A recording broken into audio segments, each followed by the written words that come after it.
everybody. Hello. I will try to keep you awake for the last segment of today.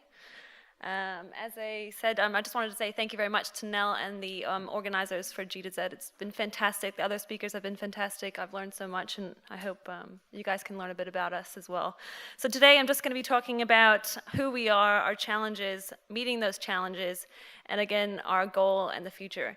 And I guess listening to everyone talk today, I was kind of thinking, well, why does everyone want to listen to Animals Fiji? What do they want to know about us? Obviously, a lot of people here is leagues ahead of what we're doing and where we are. But I guess Mark mentioned earlier today that you have to know where you've been to know where you're going.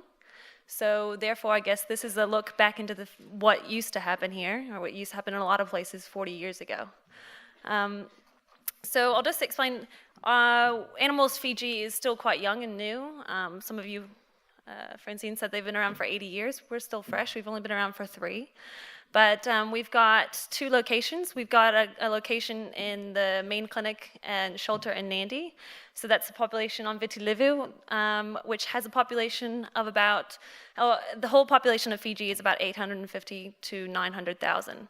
So 80% of that population actually lives on Viti Levu. Just August 1st, we opened up a second one-day-a-week clinic, thanks to a retired vet who lives on a yacht up in Savu.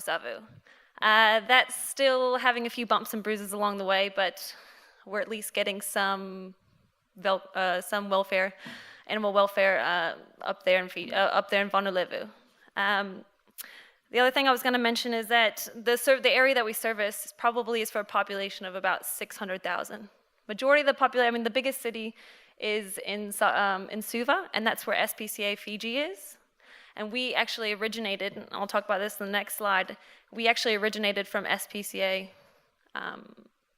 through their clinic. They used to have a clinic here in Nadi, and it was a once a week. It wasn't going so well. We started just as a fundraising tool for them. We started as a fundraising tool for them, and we were finding out that not only did we own 90% of the assets, but we were bringing in all the volunteer vets. We were organizing most of their money, so we thought, well, why are we going to leave it to them to do it? So obviously they've had a few limited resources that they had issues with, but I'm happy to report that now they're dealing with those issues and we're working well with them. So we commenced and we took over the clinic that you see there on the left in July of 2012. And we have a group of ladies that help us in New South Wales, and that's because of a little dog called Poppy, which I'll talk about later, and some of you might have seen on Bondi Vet. We went from, in the years period, from last July to this July, we went from 2 staff to 7 staff in 2 locations. And we very much work with, and it's good to see that some of the things that we're doing are right from what people were presenting on earlier in the week, and from what people are going to be presenting on, is that we're doing quite well working with follow tourism groups, other professionals, and overseas organizations. This is just a nice little photo of some of the staff that we have and volunteers. One of the biggest things that we obviously want to do, and Emma and Julie, I think, the Northern Territory is who we obviously can resonate the most with, is ensuring that we're working with the locals and empowering them to do some of the work. So we don't really have, and I'll talk about this in a little bit, we don't really have any training, official training, but if we can employ them as kennel hands and start to get them to be more involved with animals and actually loving animals and seeing them in a positive light, then we can make a bit more of a difference. So this is just, again, just another little photo so you can see our basic quarters. And we were talking about before, we saw presentations earlier today about the different types of housing, and we actually have a variety of housing for cats. The big thing on the right there you see is our catatorium for some of the adult cats. We have a surgery room. We have in the back, which you can't see, we have a hospitalization area where everyone's separated. And pretty much our role in Fiji and what our goal, our strategic plan is it's threefold. Not only are we a shelter, obviously because there's nothing else available, and a lot of these animals have nowhere else to go, but we're there for welfare. If someone very much similar, if anyone comes in and they can't afford it, we treat them anyway. We ask them if they come in, and our charge for a desexing is 25 Fijian dollars, which is about 15 Australian dollars. If they can't afford it, we say, well, what can you afford? 50 cents, whatever, doesn't matter. And although we really want to expand our education into going into the schools and the churches, etc., at the moment we're just keeping it very broad, just through PR, newspaper articles. We have our vet actually writes a monthly news article, and last month's was how to feed your puppy. You'd be surprised on how many people are just ignorant. They don't understand. Don't feed your cat aspirin. It looks sick. Don't give it human aspirin. Little things like that. I mean, the socio-economic situation in Fiji is a lot more dire straight. So the right-hand side that you see, private services, is because we have, especially in Nadi, we have a huge transient expat community. So that means people are either shipping their animals over and bringing them with them, or they're adopting while they're there and hopefully bringing them back with them when they leave. Unfortunately, some of them are well educated and know better, but they actually don't, and they just abandon them. Yeah, so obviously, as what was just presented on, our goal is to spay and neuter every animal that we can. Unfortunately, like some of the presenters were talking about in New York, and I believe in Oregon and stuff like that, that they are lucky enough to have mostly adult populations. Unfortunately, that's not true for us. So until we can get the population under control, we're not really going to be advocating for anyone not to spay or neuter their animal. How do we get our money? So we get our money and we get funding through private services, through clients. So we still have clients that are bringing in their pets. So that's one of the reasons how I started into it, how I got involved in animal welfare in Fiji, is I actually adopted street dogs from our neighborhood and just started bringing them in, and the services weren't there. I couldn't even get flea and tick. I couldn't even get frontline or anything basic. So that clients like that are coming in, and now they're seeing our services improve, so they're obviously willing to donate more and become continuous givers for us. So that means that they're donating $55 a month every month.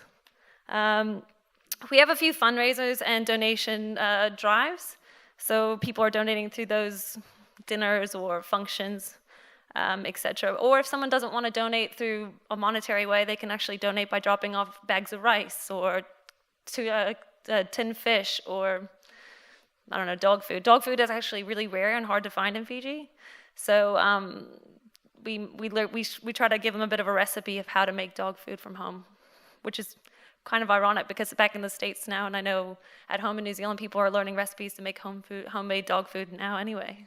So, but the current state of animal welfare in Fiji is pretty much in crisis state. Our legislation is from 1950, 1960. I think actually one of the last animal welfare legislations that I saw was 1971. And last week we had the South Pacific Agricultural Animal Welfare, or animal, I don't think they called it welfare, but animal conference in Fiji. And so that means that Papua New Guinea, Vanuatu, Fiji, a few other countries were involved. And it's pretty much the same for everyone else there. Legislation that is on the books is pretty much just a piece of paper. The police and enforcement are not aware of it at all, nor do they care about it. So that's quite a bit of a challenge for us. We have put a budget submission into the Fijian government, knowing that we probably won't get anything to help actually put those legislation into enforcement, but just to make them aware of the situation. Persistence over resistance, and making sure that they are aware of the issues. So we're not really given any government resources. Well, we aren't given any. They do see the idea of, yeah, that sounds good. Now go off and do it. We won't give you any money. But we are kind of working on it. We're wearing them down a little bit. There are actually, since I've written this, there's actually 5 permanent vets in Fiji, 2 of which are not even practicing. They actually work for Biosecurity and Ministry of Agriculture and sit behind a desk and stamp papers all day. The other 2 are employed by us, and the last one is employed by SPCA, which is 3 hours away from us. There's no formal training available in Fiji. At the conference, it was brought up about training paravets. So that's semi-positive. Samoa is actually working with the USP to see if we can train some vet nurses and paravets, but getting people to actually train or to be teachers in the courses is a bit of a difficult. And just, I mean, the last one's obviously just lack of public education. Just the most basic of animals have feelings and animals have needs. Some of the other key challenges is the need for all-encompassing services. So we were very lucky that we fundraised enough to sponsor a vet for 6 months. We had a vet from January to June of this year, a full-time vet. So we have a vet that's 3 days a week at the moment in Nadi Clinic, but we had her 6 days a week, every day, Monday to Friday from January to June. And for her, we had a few difficulties in understanding that even though we may not be able to see that animal, to do remote diagnosis was a bit difficult for her. And obviously, we say that we try to help as much as we can. So all-encompassing services is a bit difficult for us. Obviously, like I mentioned, lack of fundraising for veterinarians and a lack of volunteers. Everyone here has talked about how great their volunteers are, and I've been asking questions about how are you training your volunteers, because we may have people wanting to volunteer, but they actually have minimal skills or any resources that they can really bring to the table. We have premise restrictions. So the premise that we're currently on is borrowed land. We're not allowed to build any more facilities, we've been told by the landlord. So we're actually trying to raise money to purchase and build our own wonderful state-of-the-art for Fiji center. And as I said, just lack of training for locals and lack of education. So how do we meet those challenges? So we've been attracting volunteer vets. So as I mentioned, there was a few, I think obviously we heard from a volunteer vet that obviously works in a private sector that yesterday we heard that goes to the Northern Territory. And it's very similar for us. We attract people, obviously we're in a great location. Fiji sounds great, and people think of palm trees and beaches, and we try to incorporate that with people that do come and volunteer with us. So we do working holidays, and they get to work, the attraction is that they get to work in a completely different environment. They get to see different types of medicine, tropical diseases that they may not see, and obviously seeing just what Fiji is, the real Fiji. And it's also a bit of a mentoring situation for our kennel hands and people that we have got on board. And we also partner up with things like Projects Abroad, so they have groups that come over from Europe and America and Australia sometimes, who are over there for 3 to 6 months of the year, and they come and just clean kennels and help us out. Outreach partners. So one of the segments that someone spoke on was working together, partnerships. So we've worked with 3 organizations so far, and we've got another one coming up. So we've worked with a university in Quebec, and they did spay and neuter campaign. And it's actually, and that was focused on cats. So it was actually a trap, neuter, and release, which was very interesting because we actually got to do it on a few islands. So we could count numbers very easily. We got 90% of the cat population on one island desexed, so we'll be bringing them back next year in January, and they'll be doing it again on that island, hoping that we can actually get it to 0. The second one was a Kiwi care team. So obviously our vet is not an equine vet, but has obviously interest, and we brought over the Kiwi care team to just do basic care of horses, and also ensuring that they were training the locals on how to care for the hoofs and about basic care, saddle sores, how to treat them. Even the fact that a horse needs a bucket of water all day is a foreign concept. And recently we had the SPAW group, the South Pacific Animal Welfare Group from New Zealand came over, and we did parvo vaccinations. And I believe I mentioned to someone earlier in the week that getting someone to even walk from their house, which is probably the end of the room to where I am, to bring their animal was a challenge. They were not interested. So it's trying to, obviously, the continual education of the need that's there. And we also work with a few of the government offices, Ministry of Agriculture, who has officers in each of their different locations throughout the country. I think they have 15 locations. We work with them. If they have any questions, they can always call us and ask and refer to us. We also work with the police dogs that are in Nadi. As I said, just ensuring that we have, I mean, these are just more of the challenges that we have, but trying to ensure that we can actually get these issues brought up with the government, and making sure that they know that it's not right and that we need to change it, we need to catch up. Fiji's, I'm not sure if you guys watch the news at all, but in New Zealand and Australia, Fiji has quite a negative political perspective in these 2 countries, but actually the government's been quite active in making sure that we're revamping a lot of the changes or a lot of the issues that are going on, and we have been promised that we'll be given some sort of forum, and we continuously bug them about issues. And as I mentioned, cultural barriers and enforcement, animals don't have feelings or issues like that. At the top, actually, I'll just mention a few of the photos. The top is actually the Kiwi care team teaching the local villagers about saddle sores.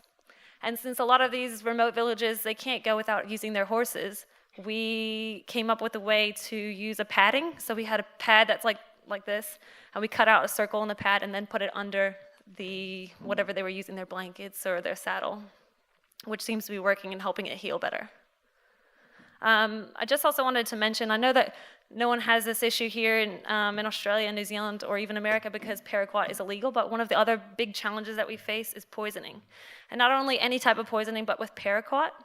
So as you can see, this is the result of a paraquat poisoning. It pretty much burns the dog, well, they have cats as well, but burns the dog's mouth and then burns other organs from the inside out. It can take anywhere between 24 to 2 weeks to actually die, which is extremely upsetting. In the time that I've been there, I've had 5 of my dogs personally poisoned. It's very hard. I mean, town councils are actually using it to rid and cull populations. So for us, it's about educating. And there actually are laws against this, but no one knows about those laws because they're just a piece of paper and no one's really enforcing about them. So, and actually, I spoke to our vet nurse right before I left, and a lot of the hotels who educated people from all over Australia, New Zealand, Europe, America, are actually using linate, which is like 1080, to curb the populations around the resorts, especially cats. So this is just for us, it's a big challenge for us to educate and make awareness that this is an issue and that there are other ways to deal with it, which is obviously trap, neuter, and release. So for us, as I said, education and awareness, some of the tools that we use is through social media. So I'm not sure if Mia's back yet, but through social media like Facebook, and also through our website, we've been very lucky to have a company that's donated their very good time and resources to build our website, and they're actually revamping it at the moment. And the little dog that you see there is actually Poppy, and that also helped us with awareness and education just about our organization. Poppy was found in Singatoka by a lady who actually is a resident of Sydney, but she actually grew up in Fiji. And she brought her to us when we were just starting out and brought the issue to us. And through Facebook, we fundraised enough money to actually get Poppy to Sydney.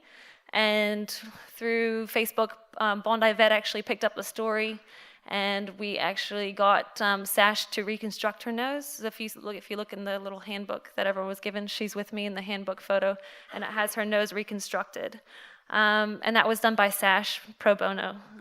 So obviously that helped us get a big jump start to our organization and getting our awareness out there and drawing attention to the issue in Fiji.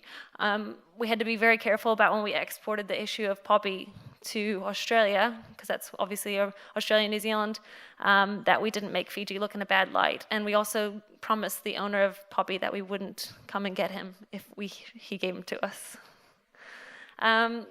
So this is just some examples of how we're giving education. It's obviously through PR and our monthly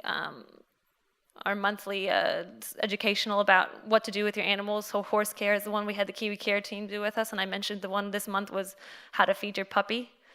And obviously just continuing government relationships and building that. And then obviously sustainability is something that's our huge concern for us. And obviously a lot of people here this week have given us ideas.